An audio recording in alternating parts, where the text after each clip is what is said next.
Oke, kita mulai ya. Hari ini kita bakal menyelami salah satu legenda paling epik dari Jambi. Kisah tentang orang kayo hitam. Seorang raja yang kelahirannya ajaib dan takdirnya, wow, bahkan lebih luar biasa lagi.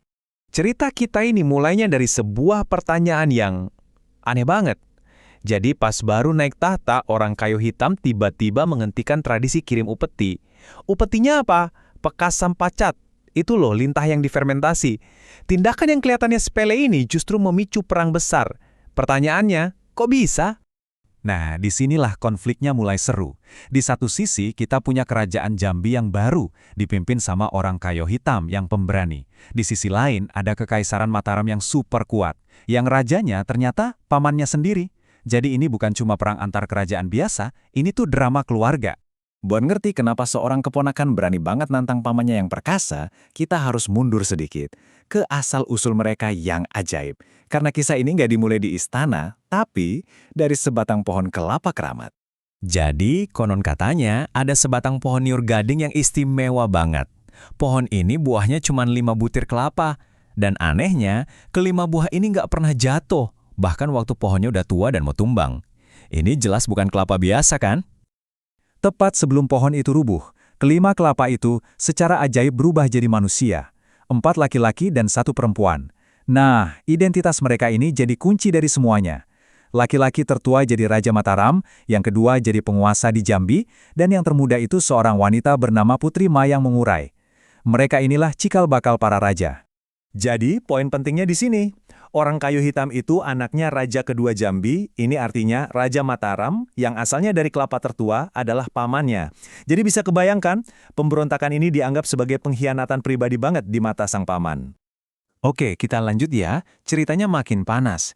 Pas Raja Mataram udah marah besar dan mulai siapin pasukan buat nyerang Jambi, orang kayu hitam udah tahu. Tapi, bukannya ngumpulin tentara, dia malah nyiapin sesuatu yang jauh lebih aneh.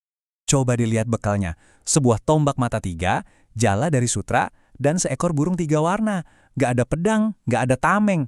Ini nunjukin kalau rencananya itu bukan adu kuat, tapi adu pinter.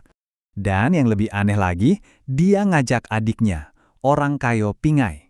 Sifatnya ini unik banget, abis makan, langsung tidur pules. Dan dia gak suka kerja sama sekali, kayaknya gak berguna banget kan sebagai teman seperjalanan. Tapi tunggu dulu. Orang kayo hitam tahu persis apa yang dia lakukan. Nah, dengan bekal dan teman seperjalanan yang super aneh ini, orang kayo hitam nekat berlayar langsung ke jantung wilayah musuh, Mataram. Dan buat masuk tanpa ketahuan, dia pakai penyamaran yang jenius, tapi sekaligus bikin mual. Dia mengubah dirinya jadi anak kecil yang seluruh badannya penuh sama kudis yang mengerikan.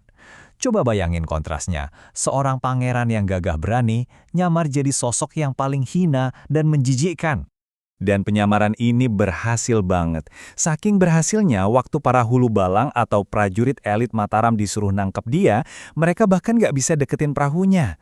Bau busuk dari kudis gaibnya itu nyengat banget sampai bikin mereka semua mundur. Orang kayo hitam itu gak buru-buru nyerang. Malah sebaliknya, dia nunggu. Dia tahu pamannya lagi nyiapin senjata pamungkas buat bunuh dia. Dan dia, dengan sabar, nunggu momen yang paling pas buat bertindak. Raja Mataram sampai nyuruh bikin keris pusaka yang ditempa selama 9 Jumat berturut-turut. Bayangin, 9 minggu. Dan selama itu, orang kayu hitam cuma nunggu di perahunya yang bau, main-main sama burung dan jalannya. Semua orang di Mataram ngeremehin dia, ngira dia cuma anak sakit yang nunggu mati. Padahal, sang pemburu justru lagi mengamati mangsanya. Di Jumat pertama, dia diam-diam nyelinap ke gua rahasia tempat keris itu dibuat. Dia deketin sang empu dan nanya dengan polos, "Lagi bikin apa, empu?" Gila kan? Dia masuk ke jantung rencana musuh tanpa ada satu orang pun yang curiga. Setelah 9 minggu nunggu, akhirnya tiba saatnya dia datengin tempat latihan para hulu balang Mataram. Ya jelas, mereka semua ngejek dia, nerakin dia, marah karena kehadirannya yang menjijikan. Tapi si bocah kudisan ini tetap tenang. Pas salah satu hulu balang yang paling sangar nantangin dia, nanya apa keahliannya, dia jawabnya santai banget. "Hamba cuma jago main kayu." Jawaban ini jelas bikin mereka makin ngamuk. Para hulu balang yang udah emosi ini nyeret dia balik ke perahu buat habisin dia. Dan di sanalah dia akhirnya nunjukin apa yang dia maksud dengan kayu, yaitu gagang tombaknya. Dan terjadilah. Cuma dengan sekali kibasan gagang tombaknya, kedelapan hulu balang elit itu tewas seketika. Dalam sekejap mata, 8 prajurit terkuat Mataram lenyap begitu aja. Setelah beresin para hulu balang dan semua prajurit di tempat latihan, lawannya tinggal satu, pamannya sendiri, Raja Mataram. Duel pamungkas pun dimulai. Sang raja yang masih belum sadar kalau ini ponakannya nyerang habis-habisan. Pertama, dia dibanting selama 7 hari 7 malam. Terus diserang pakai segala macam senjata, 7 hari 7 malam lagi. Terakhir, ditenggelamin di dalam sumur juga selama 7 hari 7 malam.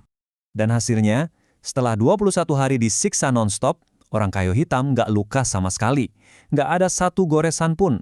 Semua senjata patah, semua serangan gagal. Dia benar-benar kebal. Tapi, ini bagian yang paling bikin merinding. Selama 3 minggu siksaan tanpa henti itu, orang kayu hitam cuma diam nerima. Dia belum, sekalipun, melawan balik.